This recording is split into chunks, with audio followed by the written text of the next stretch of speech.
CLP నేత మల్లు భట్టి విక్రమార్క పాదయాత్ర 18వ రోజుకు చేరుకుంది. మంచిర్యాల జిల్లా భీమారం మండలం బూరుగుపల్లిలో మల్లు భట్టి విక్రమార్క 18వ రోజు పాదయాత్ర చేస్తున్నారు. ప్రజల కోసమే తాను పాదయాత్ర చేస్తున్నట్లు పేర్కొన్నారు.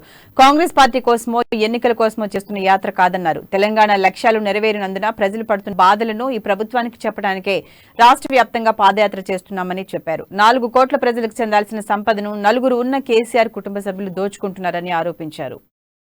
రాష్ట్రం కొనసాగుతోంది కాబట్టి మీ అందరూ ఉద్యోగాలు కోల్పోయారని ఈ సందర్భంగా మనం చేస్తాము. అంతేకాదు జయపూర్ సింగరేణి పవర్ ప్లాంట్ లో స్థానికులకు ఉపాధి కల్పించడంలో బీఆర్ఎస్ ప్రభుత్వం పూర్తిగా విఫలమైందనే సంగతి కూడా మీ అందరికీ నేను తెలియజేస్తా ఉన్నాం. అలాగే మిత్రులారా, ఇంకా నీళ్లతో పాటు ఇక్కడ ఉన్నటువంటి వనరు కోటపల్లి మండలం ప్రతిరోజు వందలాది తీసుకున్నారు ఇక్కడ నుంచి పోతా ఉంటాయి. సోనియా గాంధీ గారు తెలంగాణ రాష్ట్రం ఇస్తే 1,05,000 పైబడి ఉన్నటువంటి సింగరేణి ఉద్యోగాల్ని ఈరోజు రాష్ట్ర ముఖ్యమంత్రి రిక్రూట్మెంట్ లేకుండా చేసి రిటైర్మెంట్ చేస్తూ 1,05,000 నుంచి కేవలం ఇవాళ 42,000 మంది ఉద్యోగాలు